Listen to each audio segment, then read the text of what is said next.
Good evening, everyone, and welcome to AzZMR on Zed Digital.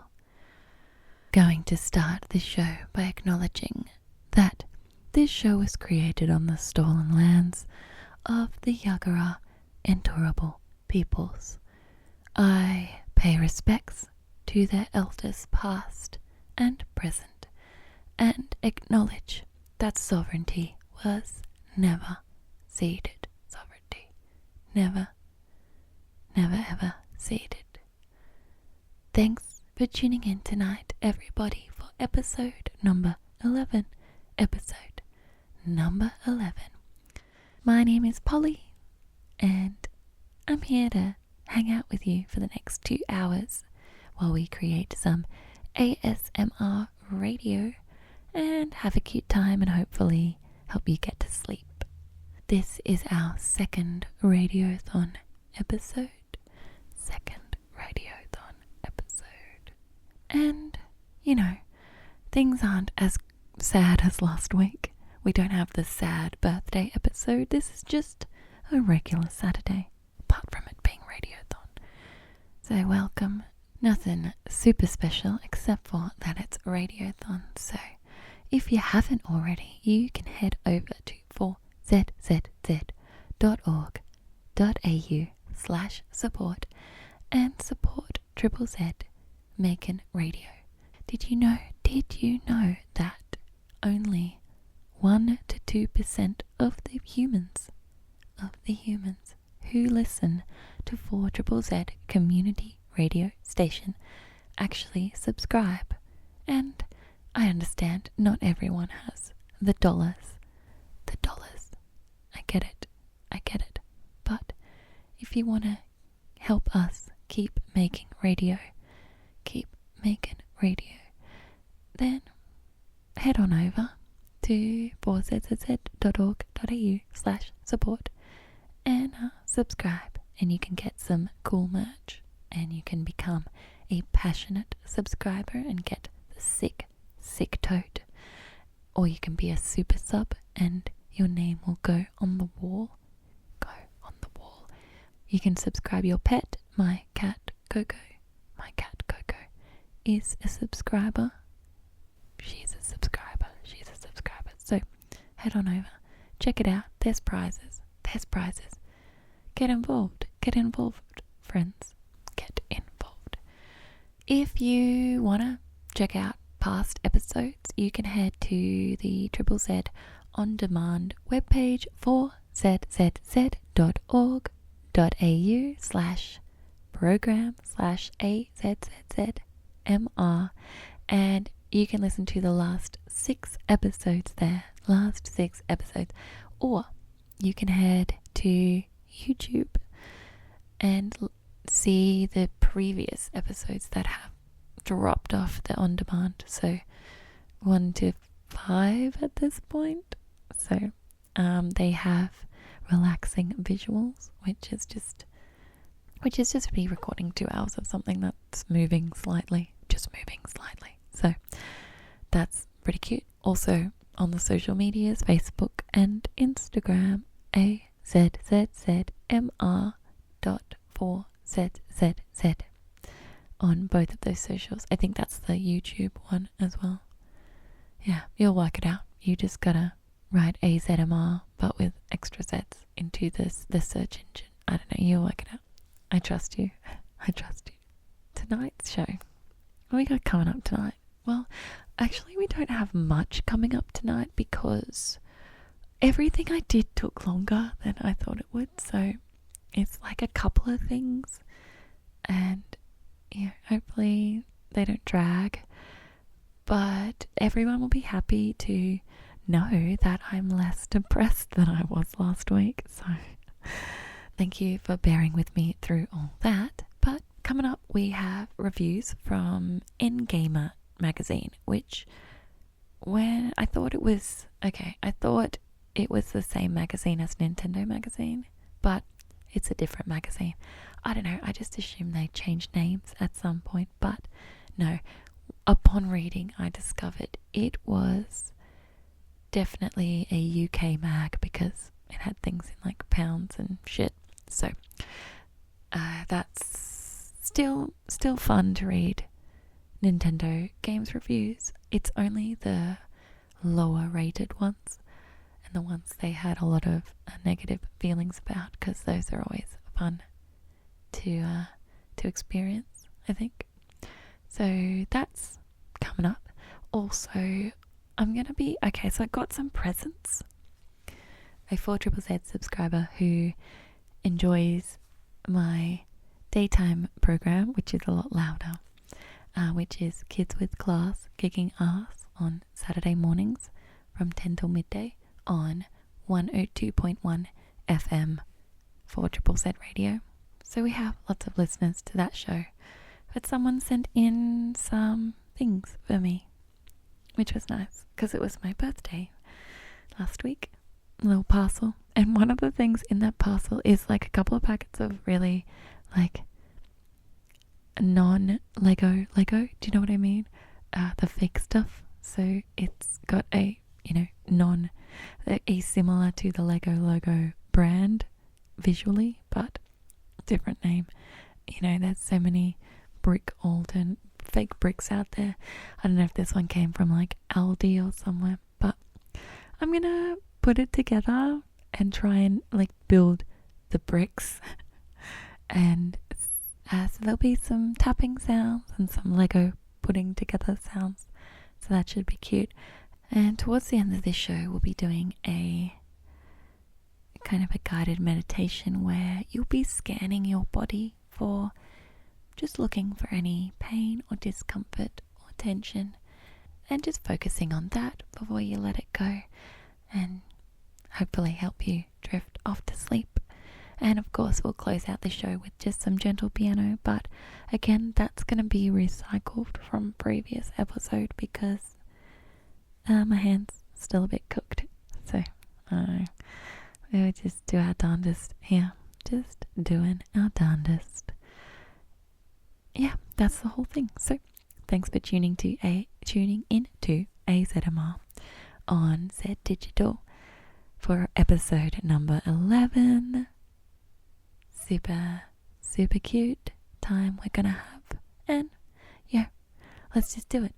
Let's just bloody do it, mate. Let's just bloody do it, mate. Okay. Let's kick it off by reading some negative games reviews. I do like reading negative games reviews from NGamer magazine. That N is for Nintendo. NGamer magazine. Issue number 18, January 2008. 2008. The cover has the Ghostbusters logo and it says, Ghostbusters, we ain't afraid of no ghost, but we is spelt W-I-I, like the Nintendo console. We ain't afraid of no ghost. I see, there was a pun there. Well done, NGamer magazine. So we're going to read some negative reviews, if there are any. I remember last time they weren't too interesting. It does have a little grading system explained. I'm assuming this will be similar to the ones we've read in the past. How we score 0 to 29%. Terrible. Like giving yourself a really nasty paper cut in the eye and then falling over. 30 to 49%. Mostly useless, like going on a skiing holiday and forgetting a ski and the hire shop being all hired out. Mostly useless. 50 to 69%. Not so bad. Like enjoying a nice box of chocolates but finding there's only one tray instead of 2. What? I don't know what chocolates have 2 trays, so already my hopes were not as high. 70 to 84% good. Like sinking into a perfectly warm bath but not quite being able to get your knees in. 85% plus. Bingo. Like parachuting off the Empire State Building and landing on a big sheet of bubble wrap. Now I'm trying to find the less good ones. Boulder Dash rocks. Boulder Dash rocks. Or does it? Format DS. Publisher Tentacle, but 10 spelt 10, and then TACLE, Tentacle. Developer Tentacle. Price £30. Out now. Gamers of a certain age will remember this little chap, Rockford, once a sort of ant thing, but now looking more like an extra from the expanded world of Bubble Bobble, is a diamond hunting scavenger of underground puzzles. Rockford must tunnel through the earth to collect gems, leaving empty spaces where boulders will fall. As parts of the level collapse, enemies may be crushed, new routes may appear, or the only way to the exit may be shut off. That's basically all there is to it. Things get harder later on, with items such as explosives and tougher enemies to deal with, and the number of collapsible objects tends to increase, making it more likely that you'll make a wrong move somewhere. It's never exactly thrilling, and the colourful graphics can make it hard to see where the boulders are going to fall. There are 130 levels built in, which is plenty, but no level editor. The DS-specific mode is really poor. You have to draw a path for Rockford, figuring out in advance how the level is going to play as bits of it fall. That means you have to take into account where to pause to allow a boulder to drop, and envisage the new layout in your head. You might as well just close your eyes and imagine Boulder Dash, although this isn't the kind of game you're likely to be dreaming about at night. Verdict. Graphics 5. Audio 5. Gameplay 6. Innovation 3. Summary. Retro gamers will have to accept this until a better version turns up. It's not bad, but this bare bones approach to the game really shows its age. 60, 60, 60.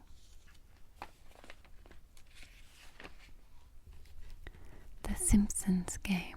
Duff by name, Duff by nature. Surrounded, as NGamer is, by an army of sister magazines, we can tell when the Simpsons game review code arrives on each mag from the subsequent laughter. Cackles from the PlayStation boys segue into Games Master tittering, before Edge top off the frolicking fray, guffawing only, of course, at the highbrow ironical bits. One happy day it arrives in our Wii, and the laughter stops, in homage to Lisa's Al Gore spoof in the recent Simpsons movie. We present the irritating truth. The Simpsons game is exactly that, The Simpsons with a game tacked on the end. Nothing more than a collection, albeit a huge one, of sound bites, visual gags and in-jokes, draped onto a bare bones action platformer. It relies on you being happy to coast from one sniggersome moment to the next. The risk in creating such a game is twofold. What happens if the game is so broken it stops you coasting from funny to funny? And what if it's not that funny in the first place? That name again is Mr. Doe. It's easy to forget how wrong platforming can go. Compared to some of the N64 shonk fests we used to see, we're living in the golden age of platformers, where the cruelest words we muster are tame, dull, or uninspired. Whilst The Simpsons certainly evokes all three, levels are little more than flat surfaces with the odd box to hop on. It doesn't stop at that. The Simpsons is old school broken. Rubbish collision detection, cruel pixel perfect jumps, camera drunkenly staggering all over the place. These are the problems of platforming circa 1998, back when fledgling 3D platforming was finding its legs and sort of had an excuse. We never thought, in the age where even the laziest children's film adaptation gets the basic principles right, that we'd be resurrecting these complaints from the critical graveyard. We have no choice. Seeing a failed Bartman wind up in toxic goop for the 20th time in a row, or having to endure horrific leaps of faith as the camera drills into textureless scenery is unforgivable. And all this before Homer even transforms into the dreaded Homer Ball, which is probably the least controllable in-game character ever developed. And on a system that normally handles ball-based gaming with aplomb. Most tellingly, the tightest bit of jumping action arrives during a 30-second Frogger clone, i.e. the bit nabbed from a game that does work. Wee House of Horror. And all of this is just a bit odd, seeing as it comes from those patented purveyors of polish, EA. Odder still is the disappearance of that savvy remote implementation that normally graces even the most insubstantial of their Wii offerings. Harry Potter, SSX Blur, Madden, My Sims. These are all games that know how to use the remote. Here, however, remote flicks do nothing but activate special attacks and control rubbish minigames. See the box out on the next page. Second opinion, it's only co-op play insofar as trying to help your mum prepare dinner by taking the food and throwing it into a bin and setting fire to it could be called cooperative. What a shame. I didn't want to believe it was awful. It was so awful, till I sat down and played it. I totally fell for all the preview hype, but the Wii version is indeed shonky beyond belief. No wonder they've taken Wii off the posters advertising the game round the London Underground. Remotely entertaining? This being a Wii version of a multi-format franchise tie-in, you can really feel every single minute of love that's been lavished on the remote implementation. All 5, in fact. Anything will do. Gar, Homer Ball. A remote flick speeds him from uncontrollable to remote in TV rage inducing. Do it when jumping and he'll smash down. Sometimes. Special moves. Belching, lulling goons to sleep with a saxophone, using a grappling hook. A whole world of tedious context-sensitive remote waggling awaits. Mini lames. The Wii-only Bite Night game is awful. Flick the nunchuck to eat food on the left. Flick the remote to eat food on the right.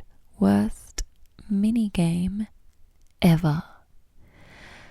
The sad truth is that The Simpsons don't realize the game they're in is rubbish.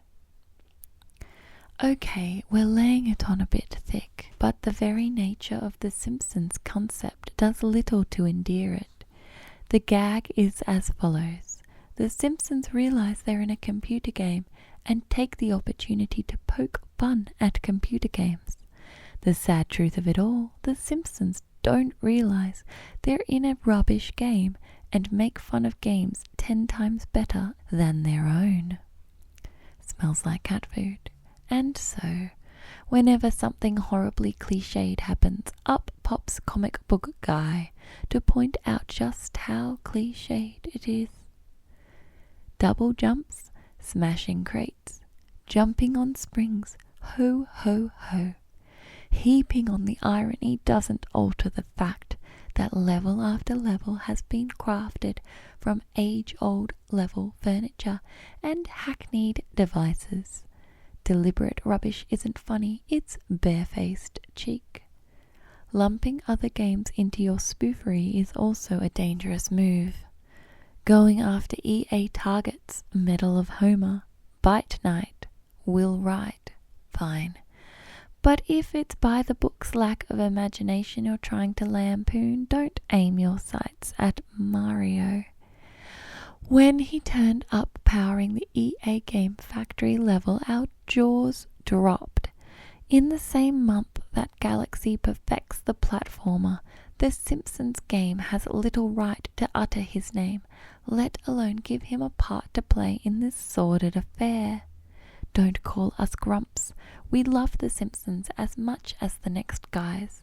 We just don't love the game as much as the next guys, which, in our case, is a PlayStation mag with a version of The Simpsons game that doesn't seem half as broken as ours does. On the Wii, however, this is no laughing matter. In detail, format, Wii, publisher, EA, developer, EA, price, £40, out now. Overview: The Simpsons aim their irreverence guns at gaming. Much hilarity and pressing of B to punch ensues. Graphics: the best interpretation of the show in 3D to date, though it gets shaky when things kick off. Audio: thousands of lines of dialogue with spot-on delivery from the original cast. Funny stuff too. Gameplay: for every funny line, there's a moment of complete ineptitude to wipe the smile from your face. Innovation: genuinely funny game writing is a rare thing, but otherwise this is about as generic as gaming gets. Summary: no amount of Simpsons love justifies sitting through this much clumsy mediocrity. Love The Simpsons writing? Take that £40 and buy 2 seasons worth of box sets instead. 55.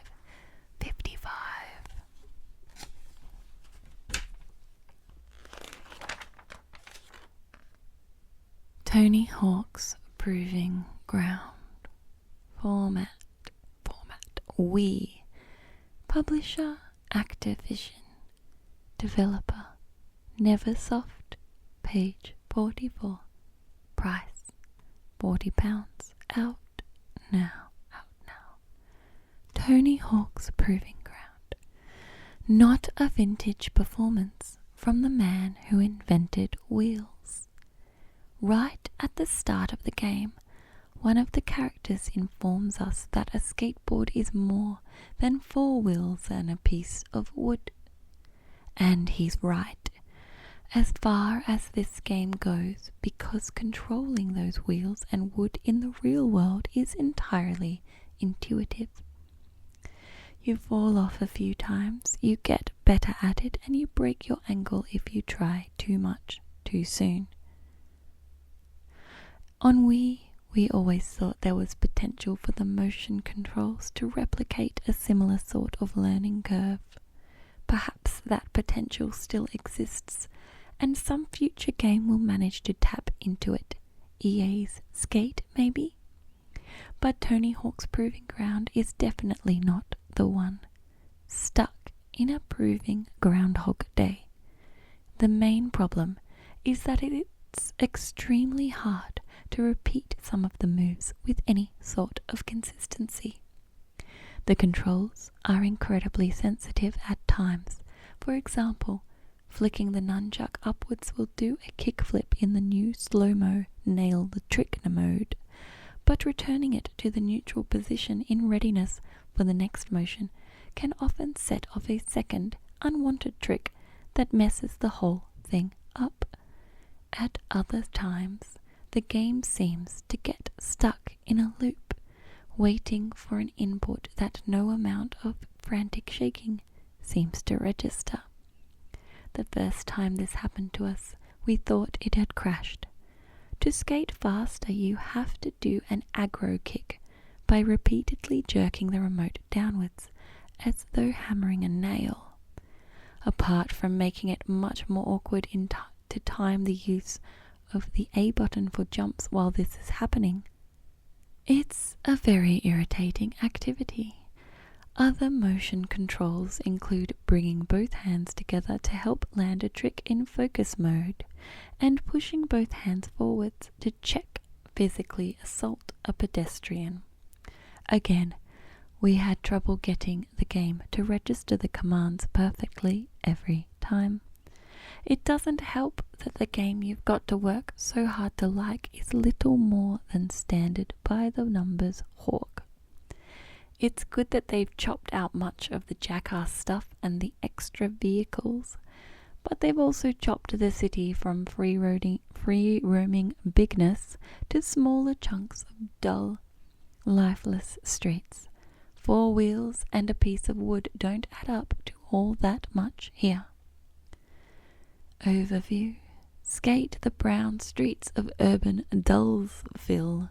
Leap over boxy cars, accept challenges from dudes, and shake that remote. Graphics. Oh, it's the roughness. The animation is unconvincing and the frame rate isn't smooth enough. Audio.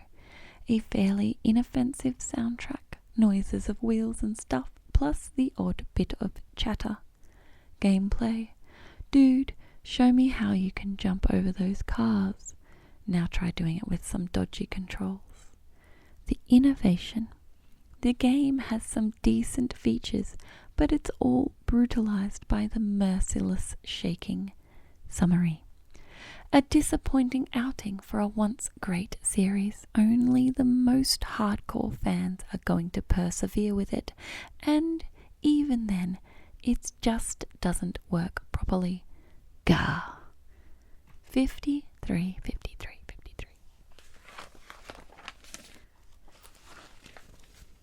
Dragonblade, Wrath of Fire.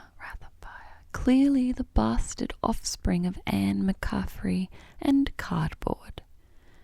Format, Wii. Publisher, D3. Developer, D3. Price, £30. Out now.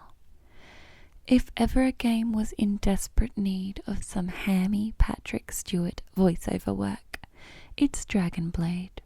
With story and dialogue written by fantasy author Richard A. Knack, not a single syllable appears on screen that isn't riper than year-old cheese.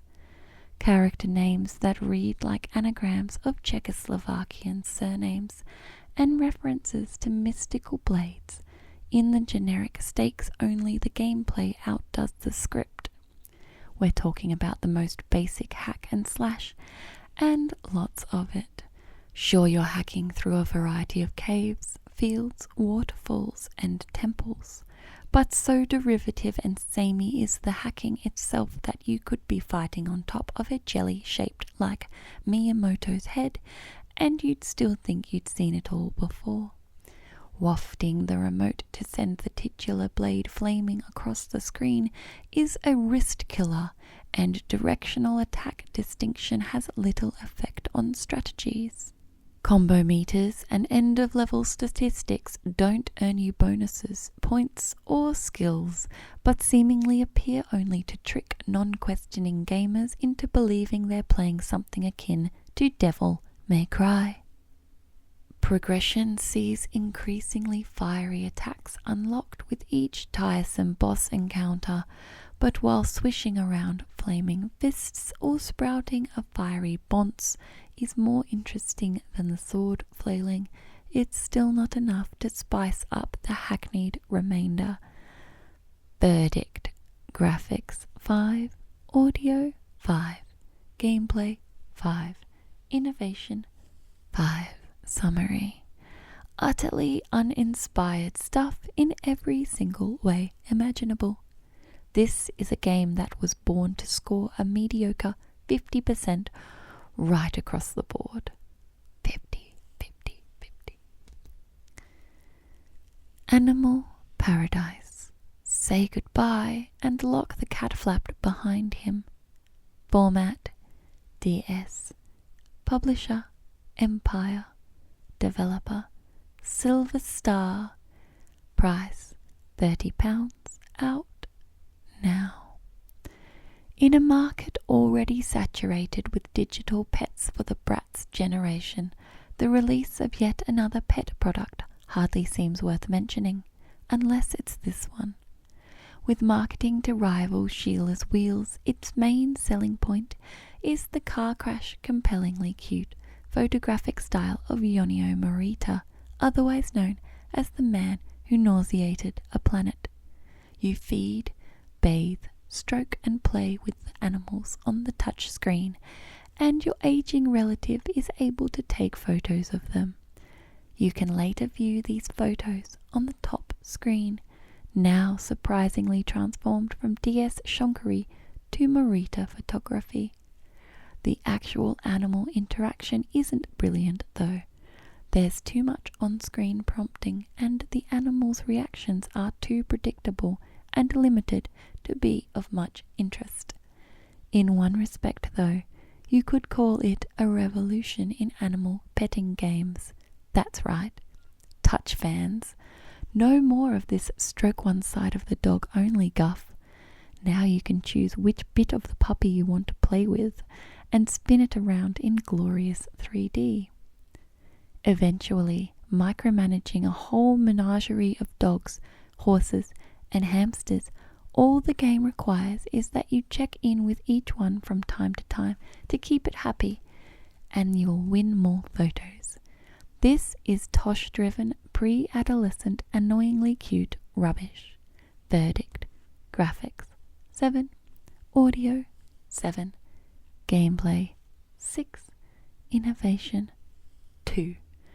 Summary: no longevity here, but it'll prove bewitching to anyone whose idea of fun is cooing over big-nosed dog photographs on a screen the size of a hamster. 60, 60, 60, 60. Smarty pants, smarty pants, smarty pants. Format: Wii. Publisher: EA. Developer: Planet Moon. Out now, out now. And the EA success train chuffs ever onwards, from The Simpsons to EA Playground to this, the gaming equivalent of Steve Penk. You answer questions, you spin a category wheel with the remote. Occasionally you partake in a game to set a wager, a shooting gallery so shallow that it makes the remote synchronizing screen look like a galaxy firing on all cylinders. Dull, dull, dull. Localized questions are a nice-ish touch, even if it does result in more questions about EastEnders and rowing than you could shake a Benny Hill at. The saddest thing, in their earlier days, developers Planet Moon used to dream up comedic PC gems. MDK and Giant's Citizen Kabuko were particular favorites. To see them working backwards to this utterly trivial pursuit isn't smart. It's just pants. 40%. Rhythm and notes with an apostrophe N. Format DS. Publisher Age Tech Inc. Developer Success. Out now. Sold as a musical training game rather than a rhythm action game, it might work a bit better if it gave you any kind of context to the chords you're listening to. Instead, you'll have to differentiate between a C major chord and an F major chord entirely by the power of ear. There's no tips on how to pick out the different notes, other than try to listen to the individual notes, and unfortunately, we rather suspect that the only people who'll be able to get through this game are those who already know how to tell the difference between C and F.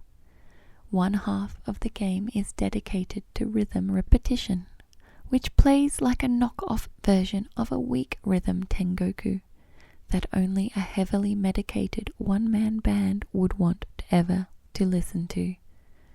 20%. Neves. Format DS. Publisher Ukes. Developer Ukes. Out now. You know those bits of wood you find in a box that you're meant to tip out and then put back in the box so they all fit together exactly? Well, it turns out that's not actually the game. In fact, you're meant to use the angular blocks to create specific shapes so that none of the blocks overlap. Wow, riveting stuff, no? No. And neither is the DS game. It does switch appropriate brain circuits to puzzle, and the music's jazzy jaunt is far better than most.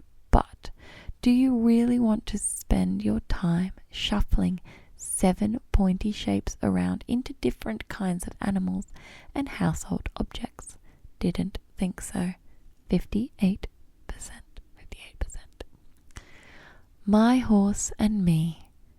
Format Wii. Publisher Atari. Developer W Games. Out now. Atari say the game's charming depiction of these noble animals is sure to win the hearts of horse devotees. Just how charming is it for a horse to ride around a juddery-looking field, shooting rainbows out of its arse? Minigames aside, the championship mode is pitched at horse enthusiasts, because there's not enough game to satisfy a video games enthusiast. Controls seem fluid once you get the hang of them, but the customization grooming is worse than some GBA animal games, and they don't have a ready-made stroking device in the form of the Wii Remote. The time for horse games is over. Move on. 30%. Well, that looks like all the poor reviews, or the poorest reviews in this issue of NGamer magazine from January 2008. So, I hope you enjoyed that. I do like reading about the negative reviews because they can be quite passionate, which is always fun. Okie dokie, so for this part of the show, we're going to be building some fake Lego.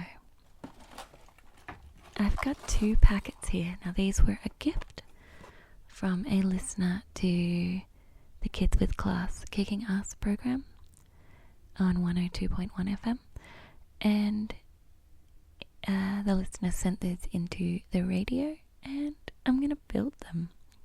So both of them are small kits. One is 96 pieces and one is 102 pieces, and both of them feature a figure, a dodgy, not quite Lego looking figure, and a little bit of scenery, just a little bit of scenery.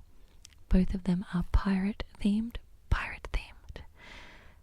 by the brand Paisley, I think, which is kind of vaguely like the Lego logo, but spelled P-E-I-Z-H-I. Paisy. And one is called Fierce Bombard. And it's got a sailor looking fellow with a blue costume, blue and white outfit, and a rifle and a blue and white flag. And he's got a cannon as well, so maybe this is the English, I guess. It's probably the English, let's face it. And the other one is called Booty Island. And it's got a pirate looking fellow with a pirate hat and a cutlass, and his scenery is a tree and a big giant skull. So we're gonna build these.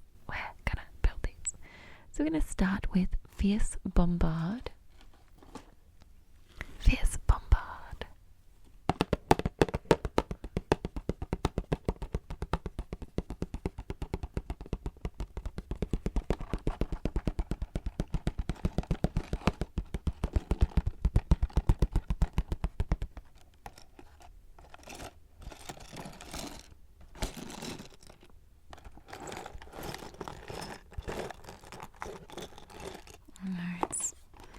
Some like tape shutting it. Oh, I've been foiled by some sticky tape. Hold on.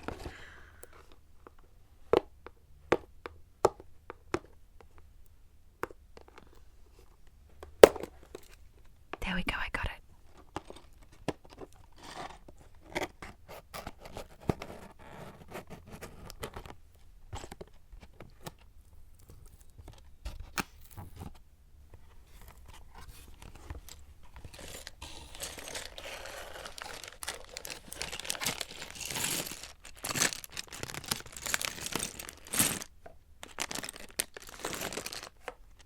One bag of bricks.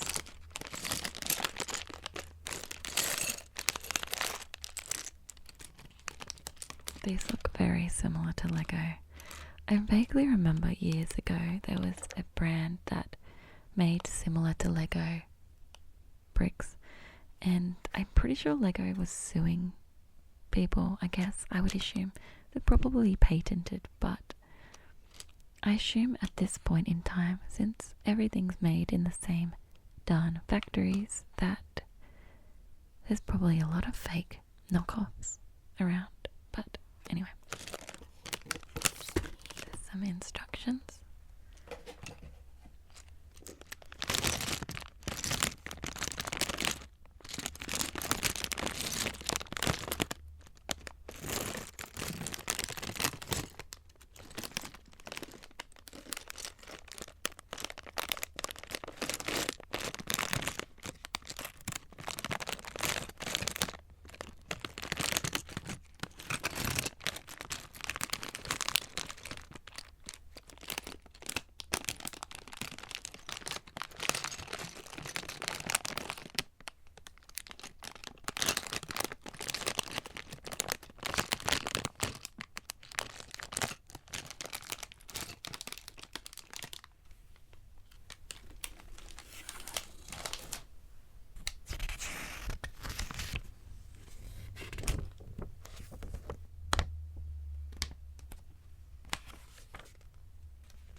Okay, all the instructions are on one sheet, so I'm glad I'm wearing my glasses.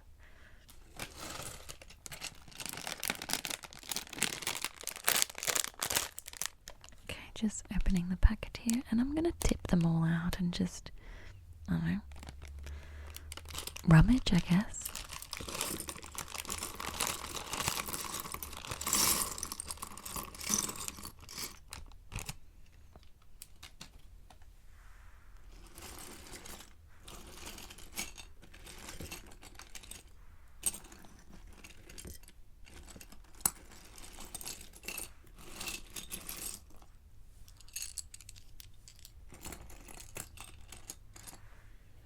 So the first piece I need is a base piece. Oh, I'm making a bigger base out of a 4x8 flat grey bit and a 4x4. So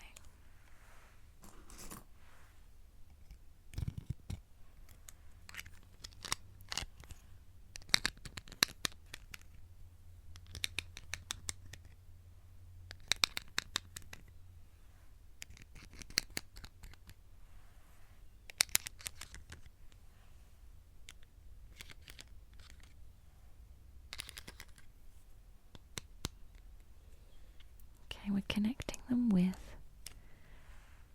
a 4x2 brown flat piece.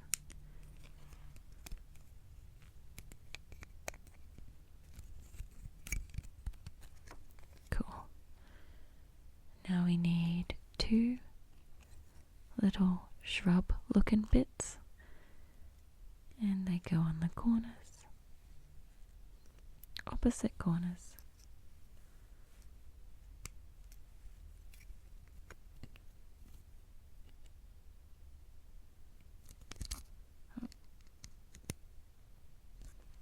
Bit unco, but here we go.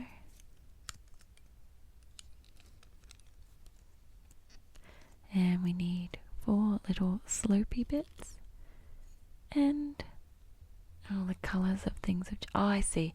Anything you put down becomes grey. Right, okay. And then only... Okay, I'm working it out. It's fine, I'm working out. It's got like anything... Oh, I've done that wrong. Okay. Just going back a step because I'm just not very good at this, everyone. Okay, it's fine. I'll just read the instructions better, shall I?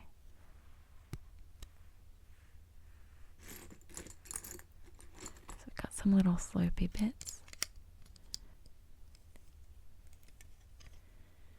Looks like I'm building a little arch that sits above the cannon.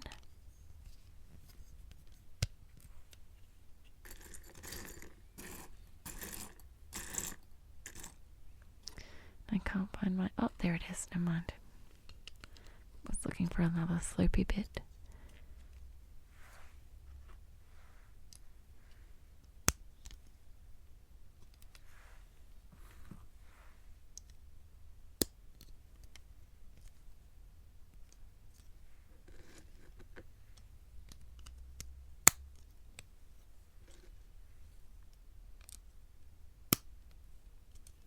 Okay, now I've got a couple of brown, some brown 1x1s and 2x1s, flat little guys.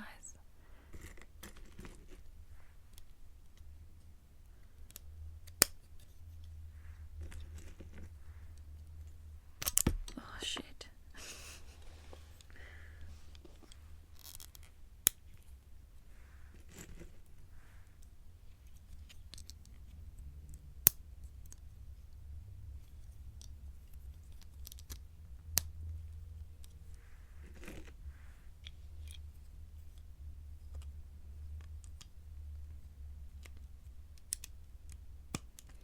It also wants me to put the flower petals on now, like the flower, but I feel like I'm gonna leave that to the end because that looks like I might just knock them off. So I'm gonna keep building the body.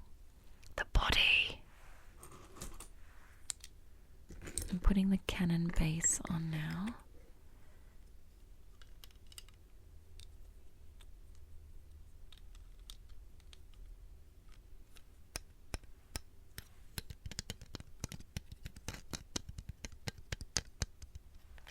Now the cannon. Oh, there's something in it. Oh, it was an arm. There was an arm in the cannon. Okay, get rid of that arm. We'll put the cannon on. That was a satisfying click. I like to put cannons on all day. Ah. I'm holding this in the air rather than like building it up. And it's not super secure because I built the base from putting bits together.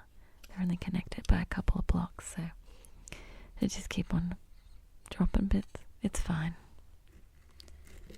Okay, I'm still building this little arch thing.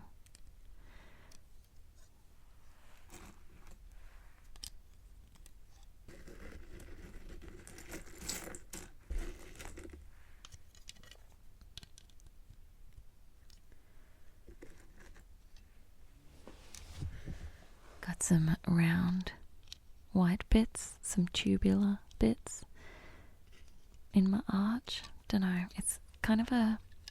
Mostly this arch is built with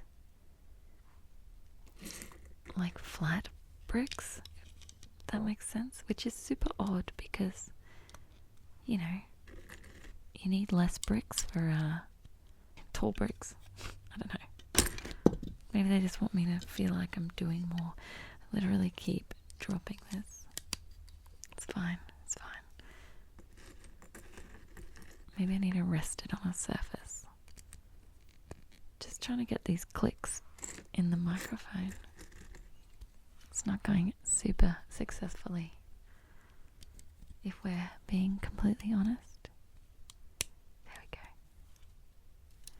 Okay, so... Okay, there's just so many tiny little brown square bits.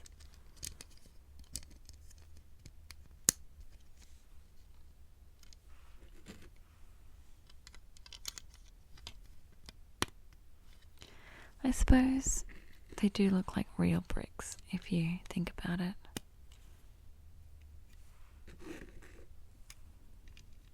Rather than the tall ones. There's just so many of them.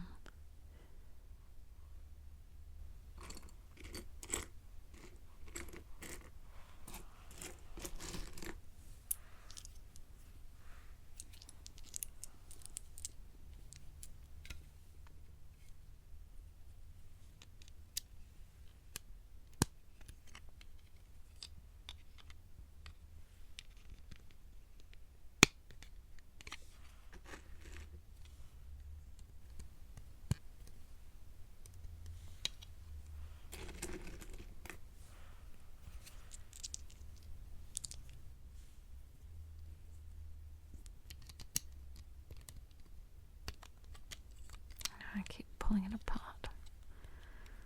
Base isn't super secure, not gonna lie. Definitely point of weakness.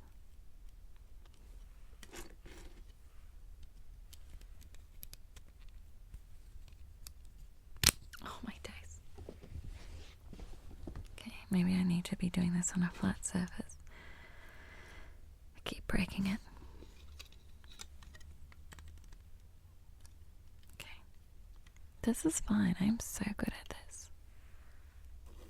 Now I need 6 tiny little blocks. Single flat brown things.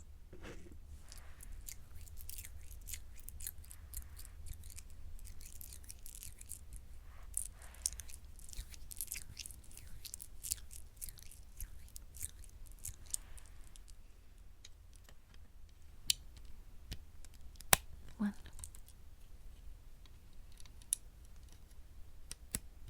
2. 3. 4. 5. And 6. Okay, what's next? Oh, I'm building some little lampshades, like light thingies. So I'm getting little discs, and putting in little clear yellow coney bits. And then I've got bits that look like tiny fire hydrants that go in. There we go. Just little lamps. Big cute. Oops, I gotta make 2 of them. So, it's a disc and a coney light bit and Reminds me of a fire hydrant. Or the end of a hose or something. I don't know. If you're familiar with Lego, you might know the bit that I'm talking about. Okay. Good. Okie dokie. What's next? Oh, okay, I can put this bit aside for a minute. We're making a little roof. So we'll need kind of a couple of flat bits. So we've got a 2x6 and then a bit that's 6 long on one side and 2 long on the other. So it's got kind of a beveled edge. And then 2 of these ones that are a 2x1 flat bit, but they have like a rod out the side, like you would attach a ladder to. Wait, am I going to attach a ladder to this? No, they're just rods hanging out. Don't have any ladders, but anyway. I think we're making a little roof for my structure, for my arch bit. Okay. So I'm sturdying it up with a 2x2. And then there's just some knickknacks on it, which kind of just look like little turrets, I guess.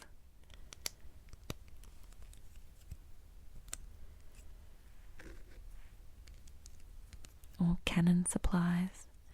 Probably cannon supplies.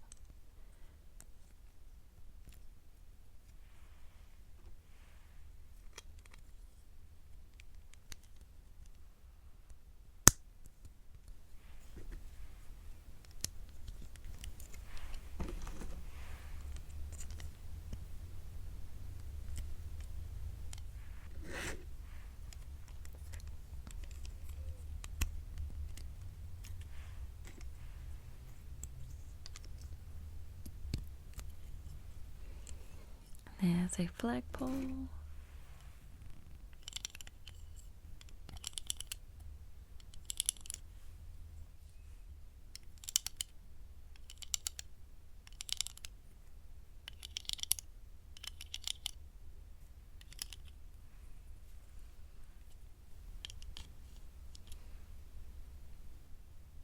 What?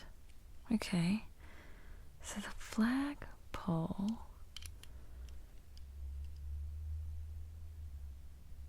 somehow goes into the middle. Oh, I see.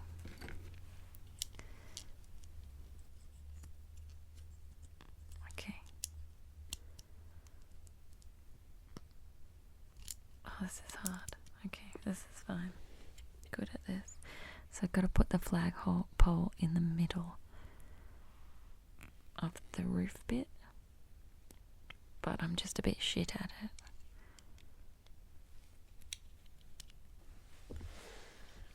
So I've got this piece that's just not sticking. Oh, there we go.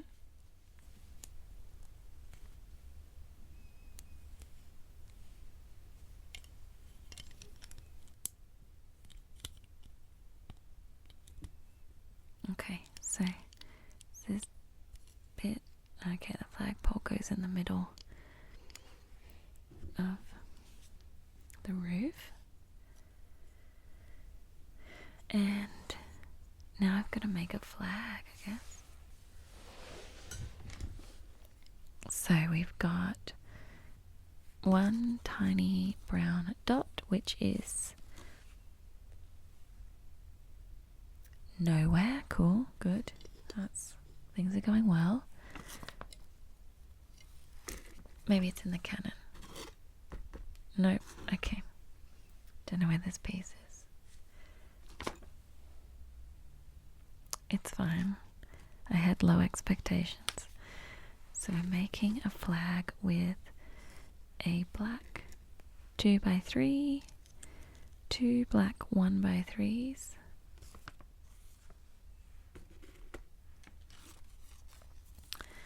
of which, oh no, 1 black 1x3. Okay, things are going well.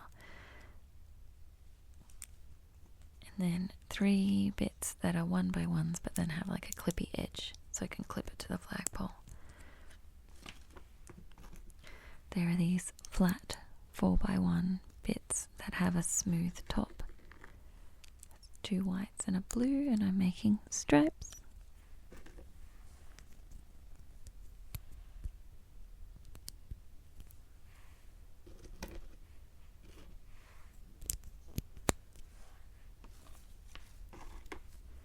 And there's supposed to be another bit for the top of the flagpole, but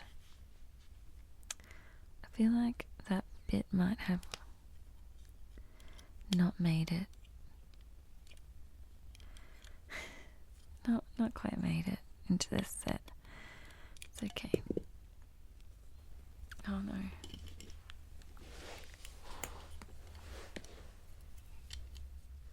Okay, so I've attached my flag to the flagpole.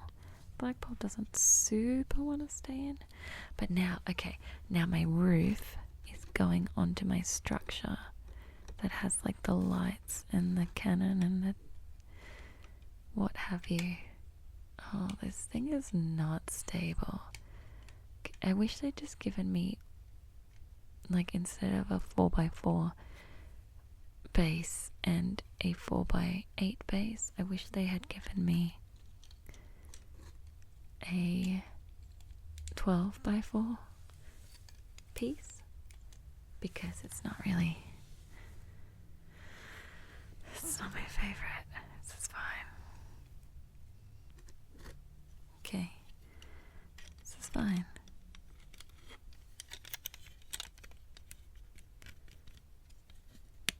Okay.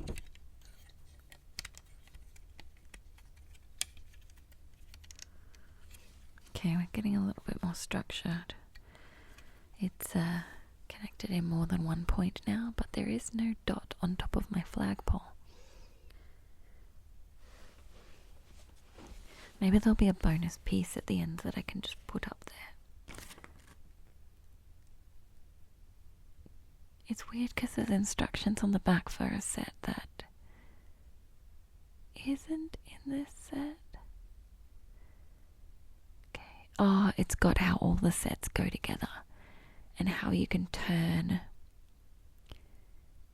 this set into a boat situation. I think, I don't know, let's move along. I'm going to do these flowers now. It feels like time to do the flowers. So we've got some red ones and some yellow ones, and they're in this like wheel thing.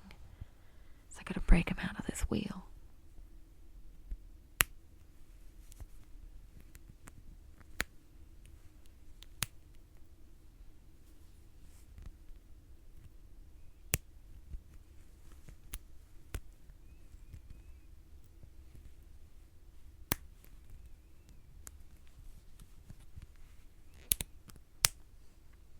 That was me breaking the red ones out of the wheel.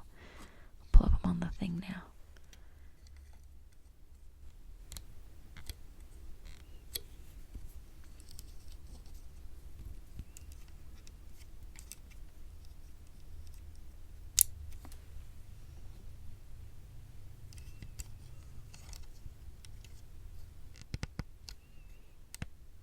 Like, it's a little bit fiddly.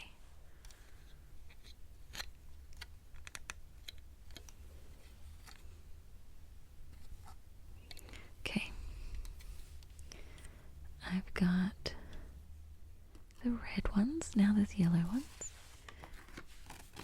Actually don't hate these flowers compared to Lego flowers. They're a little bit more detailed.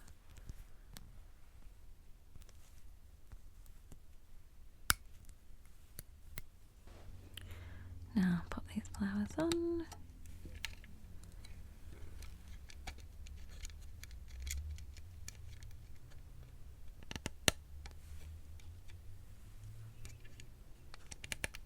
Good, some foliage. There we go. Now we're building the man, I guess. There's a bunch of bricks here that I didn't use. Did I miss a step? Okay, anyway, I'm going to build this fellow. There's only one brick missing so far, so that's pretty good. Okay, so I've got his hips. They do not lie. And I've got to attach legs to my hips.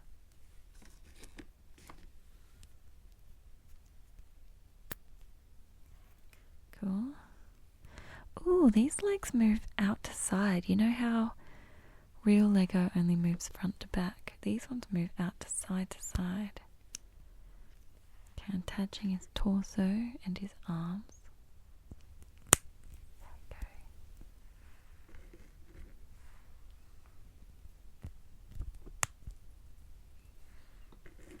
And his hands.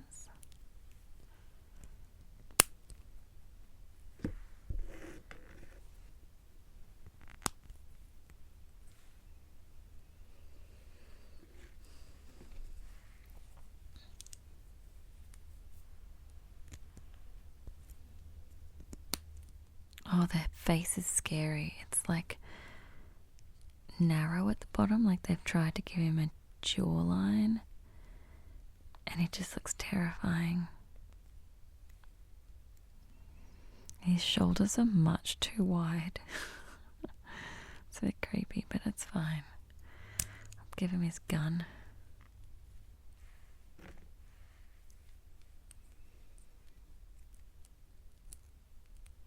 It's holding it not like you would normally hold a rifle. It's kind of like how they hold rocket launchers, you know, with the bit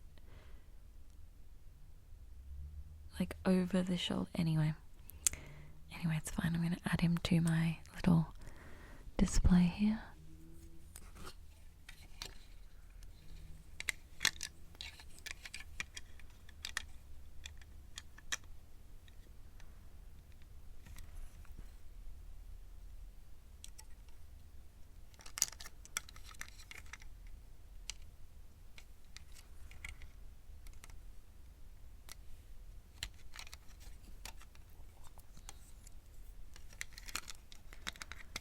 Okay, if I could get him to stand. I don't think their little feet don't actually like to grip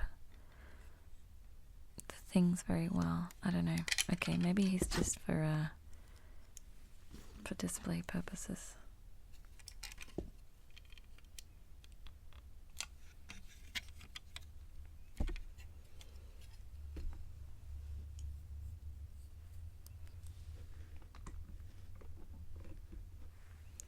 Okay, I got a bunch of leftover blocks. They're all making me feel like I've missed a layer in building this thing, but... Oh, boo. Actually, I think I did. Did I? Maybe. Hold up, maybe.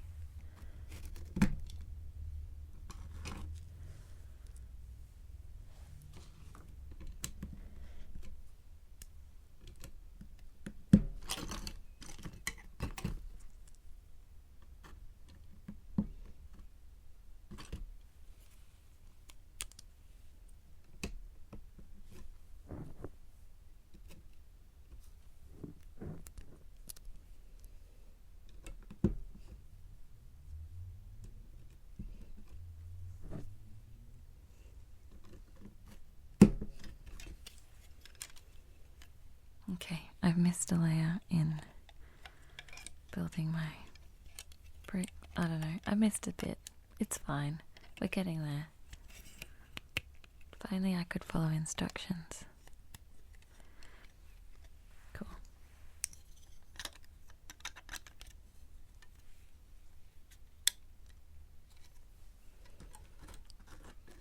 So, build the Fierce Bombard display. Fierce Bombard. So that's a bit cute.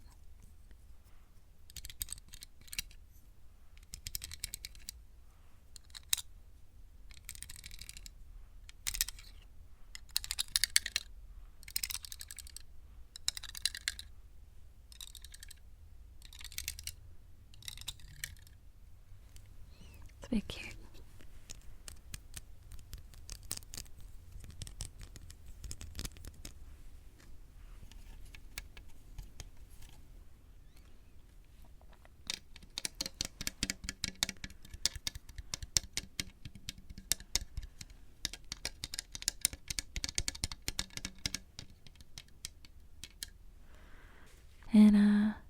show's really coming along. That took longer than I thought it would. Maybe it's just because I'm unco at this. But we may have to build the Booty Island next week. Next week we're going to build Booty Island, everybody. So, we had a cute time building Fierce Bombard, and if you head to the social media, you'll probably see a photo of it with my cat, because I like to put pictures of things with my cat that I've done on the show. So if you want to see a picture of Fierce Bombard, head to Instagram or Facebook, I reckon. Yeah, go on. Definitely not as efficient at building this as I thought I would be. Definitely broke it a few times.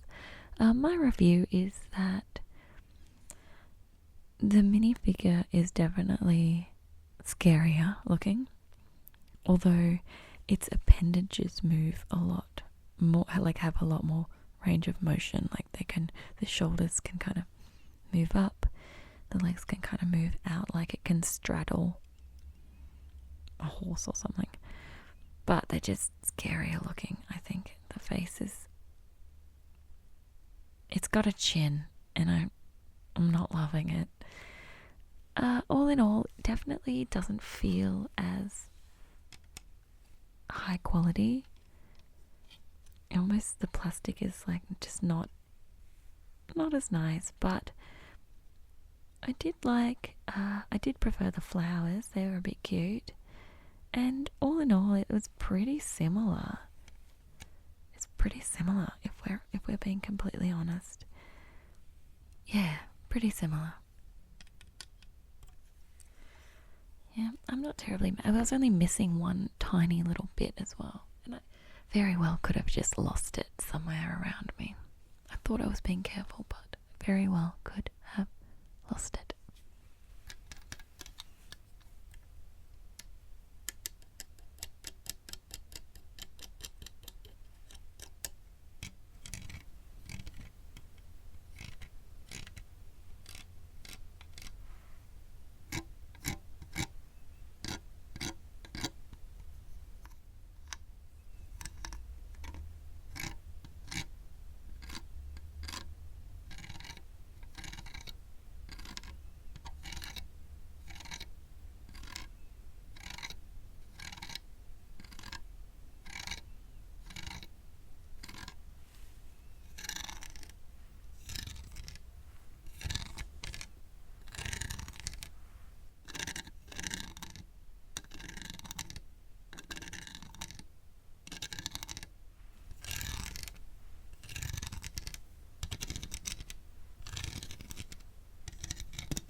So tune in next week for Booty Island.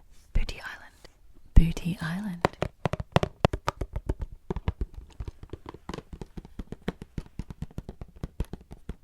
Booty Island. Are you feeling sleepy yet? I think it might be time to go to bed, to go to sleep. Time to go to sleep. So, I want you now to go and get comfortable. Get comfortable, lie down, lie in bed, or sit.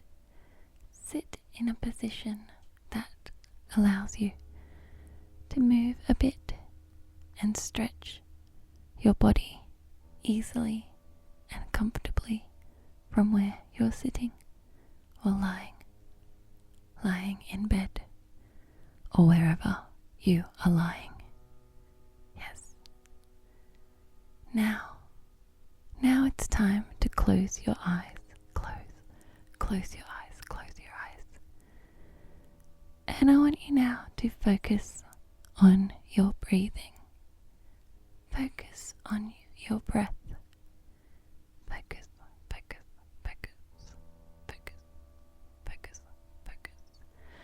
So we're gonna breathe together for a little bit, and I want you to focus on your breath going in to your body, filling you up, and leaving when you exhale. Focus on the sensation of your breath, Let's breathe in now together.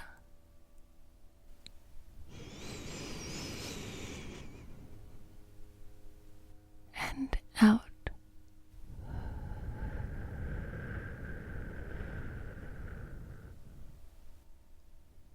And in.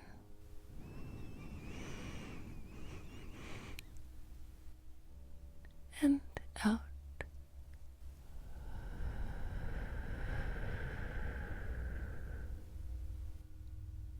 And in.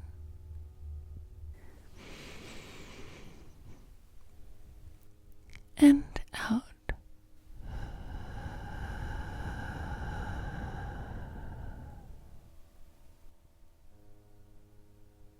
Now, as you continue breathing in and out, slowly and deeply, deep breaths in and out, I want you to focus on your head, your forehead, your brow, your forehead and brow and eyes. Focus and pay attention.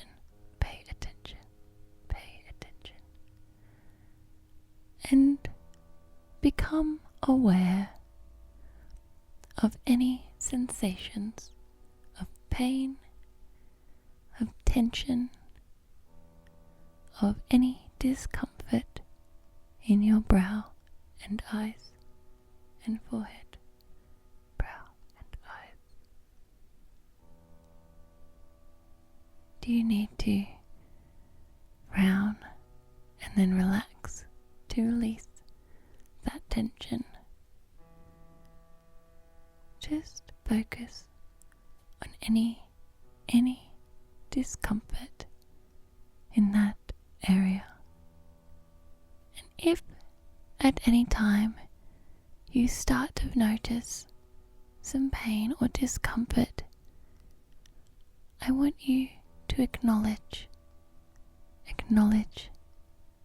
how that makes you feel. Acknowledge those sensations and have any emotions that you might feel. Don't be weighed down by judgment. Allow yourself to feel those emotions before you move along to the next area. And now we're going to move along to the mouth, the nose, the teeth, the lips, the tongue. Can you feel any pain, any tension, any discomfort, anything out of the ordinary in this area? Maybe you could try blowing a kiss, just to help expel some of that tension. Any pain do you feel there? Just allow yourself to feel and acknowledge those emotions. We're going to move to the back of the head. Can you feel it pressing against your pillow or against another surface? Can you feel the pressure there? Do you feel any pain, any tension, any discomfort there? Is it just a gentle pressure. Just a gentle pressure. A gentle pressure. Is there any pain? Is there any tension? Is there any discomfort? If you are lying on something that you do not find comfortable, maybe now is the time to adjust. Just adjust so that you are comfortable again. And don't forget that we need to keep breathing.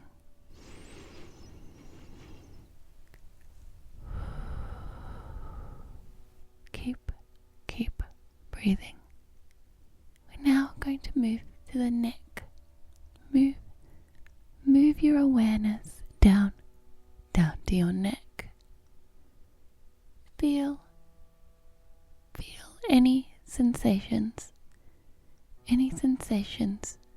Open your awareness to any sensations, any tension that you feel in your neck, and allow yourself to feel any emotions that you feel from this discomfort or tension. We're now going to move to the right shoulder. I want you to think about your right shoulder. Just become aware of where it is in the world and where it is on your body, and become aware of any sensations of pain, any tension in your right shoulder, any discomfort. And if you have any of these sensations, I want you to feel them, and then let them pass.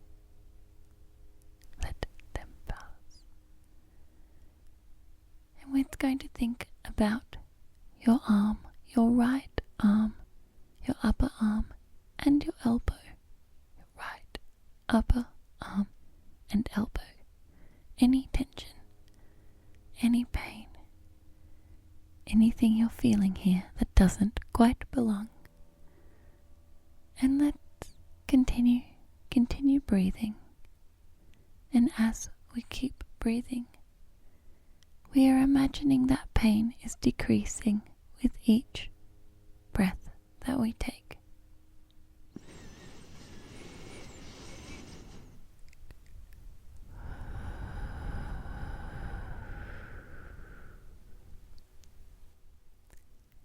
Now, moving along down to the lower arm and wrist, and your wrist of your right arm, right wrist. Do you feel any pain, any tension, any discomfort, any tightness in your right wrist? Well, sit with those feelings, and then imagine that pain is decreasing with your breaths.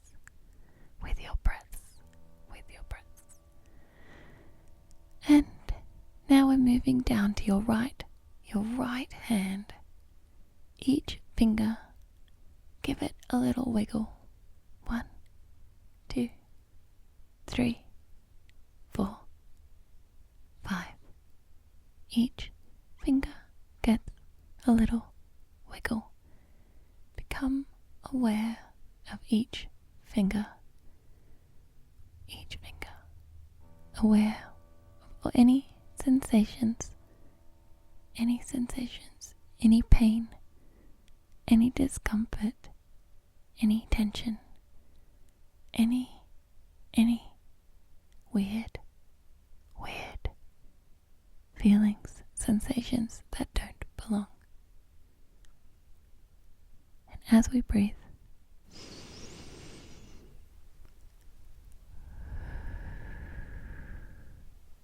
we move along and let pain pass. Let it pass. And imagine that pain decreases. Imagine it decreases.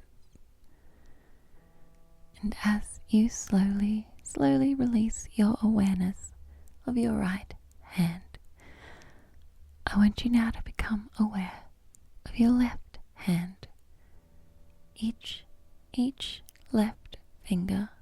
1, 2, 3, 4, and 5. Each finger. Become aware. Give them a wiggle. One by one. Give them a stretch if you need to. And become aware of any sensations, any feelings, discomfort or pain. And acknowledge those feelings before moving on. And now we've moved on to your wrist, your left wrist and left lower arm. Can you feel any tightness, any tension, discomfort or pain in your left wrist and arm? Focus on that part of your body. What sensations can you feel now as we continue to breathe?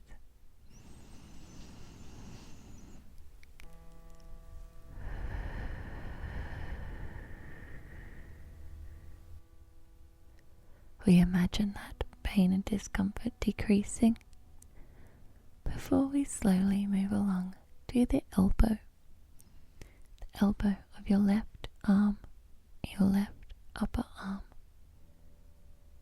Become aware, pay attention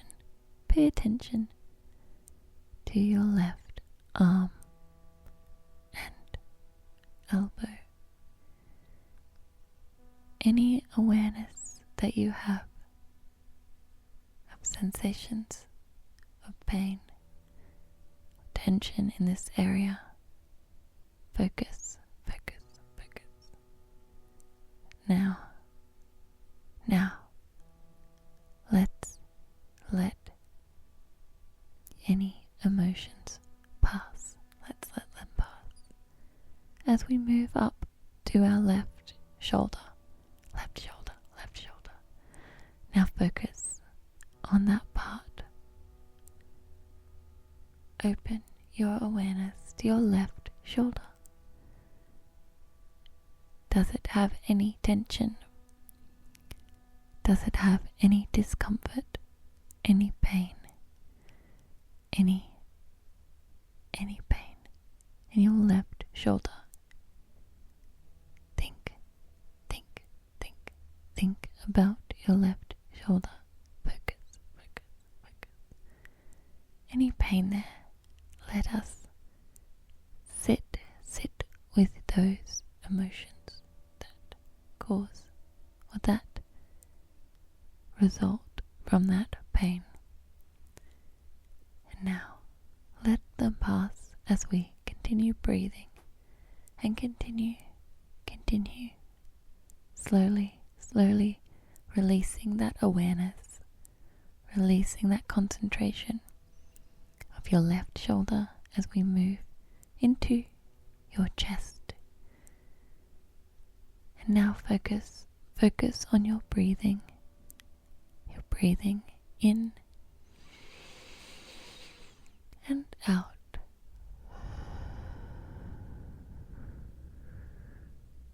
Do you feel any pain or tension in your chest? Does it feel different when you breathe in and out? Does it feel different? Continue. Each breath, each slow breath, and feel if you begin to notice any pain or any discomfort. Acknowledge those feelings, and as you continue breathing, imagine that is decreasing. Those feelings are decreasing. And now, slowly, slowly release. Release your focus on your chest. And we're moving down to your stomach. Your stomach. Do you have any sensations in your stomach? Any pain? Any tension? Discomfort? Maybe hunger? Maybe that's a different sensation you're feeling now. Or maybe you're full. You're so full. You had a big dinner and now you're full. Any discomfort in your stomach, and feel your breath entering, filling up your stomach, breathing into your stomach. Does that feel any different? Do you have any different sensations? Any pain? Anything out of the ordinary going on in your stomach? And now, as you breathe in and out, we're going to release the awareness, release the focus on your stomach. And we're going to think about your back, your whole back, or just individual parts of your back. Think about each vertebrae. Think about each vertebrae all the way from the top to the bottom of your back. Just focus on each little part and then let it go. Focus. Any feelings up between your shoulder blades, any sensations and tension that you're feeling there, any tension below that as you move into your middle back. Do you feel any tension there? And then into your lower back, any tension, pain or discomfort there. Focus on those feelings and continue to breathe. And then slowly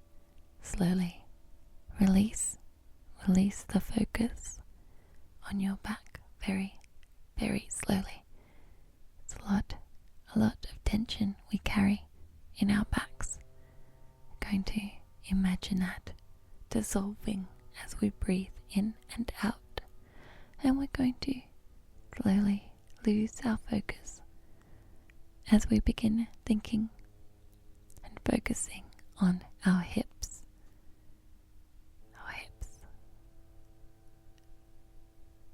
Do you have any sensations, any inklings of pain or discomfort in your hips?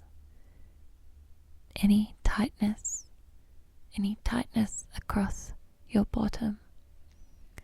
Any tension there? Pay attention to any feelings, tightness and pain that you have in your hips, in your bottom. Anything out of the ordinary doesn't belong. Make sure you're observing those sensations, observing those feelings, focusing on them and imagining them decreasing with every breath that you take.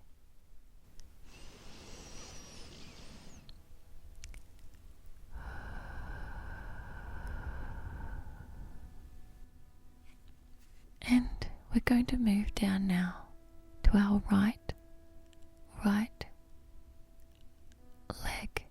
our upper upper leg, our thigh, and our right knee. That whole area. Is there any pain there? Any tension? Can you give your knee a little flex? Just a gentle flex. Just to make sure there's no residual pain or tension or discomfort in your right knee. And if you do find some there, just acknowledge that feeling and any emotions that feeling creates. Acknowledge, notice, and let them pass. And imagine any discomfort and pain decreasing as you breathe in and out, slowly, slowly, slowly. And we're going to now release our knee and our thigh from our thoughts and move to the right calf and shin, our lower leg, our right leg, all the way down to our ankle.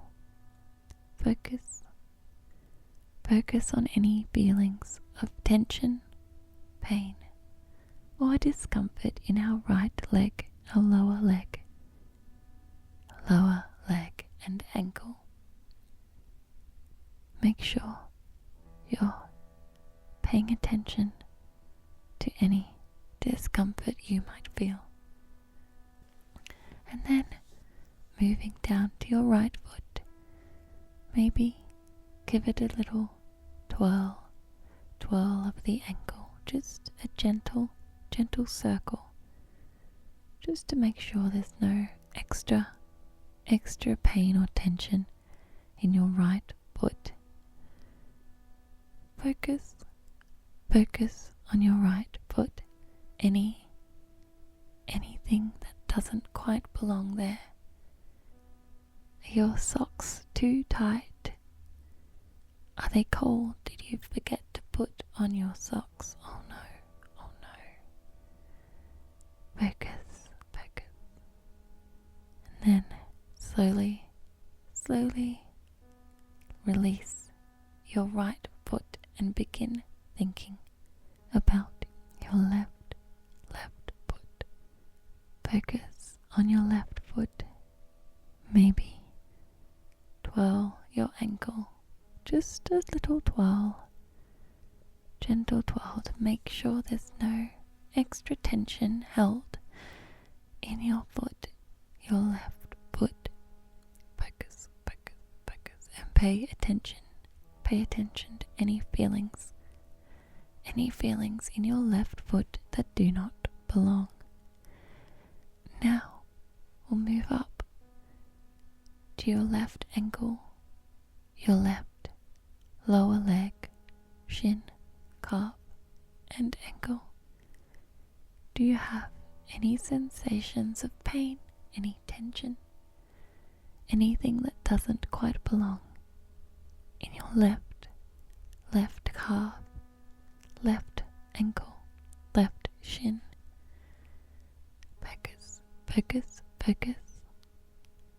Focus on those feelings and imagine any pain that you feel is decreasing with each breath.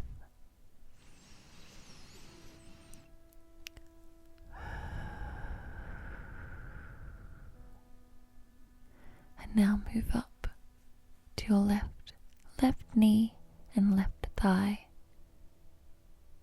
Concentrate and pay attention. Open your awareness to any sensations, any feelings, anything that makes you feel discomfort in your left knee and thigh. And slowly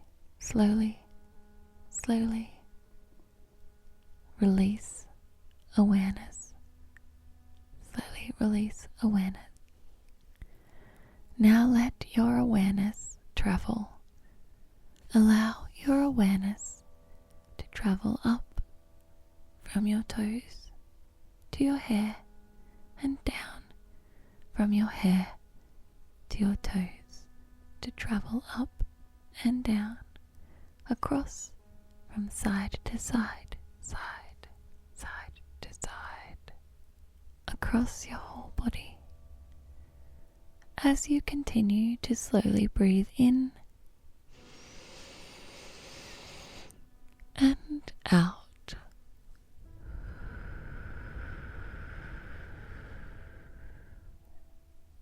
Now, slowly release your focus on your body. Release your body, your awareness of your body as you begin to drift off to sleep, becoming less and less aware of your body, less aware of your emotions, less aware of your breathing. We're not focusing anymore. We're letting it go, and we're slowly drifting off to sleep. Now going to play some gentle piano music just to help you drift off to sleep. Thank you for tuning in to AzZMR this evening.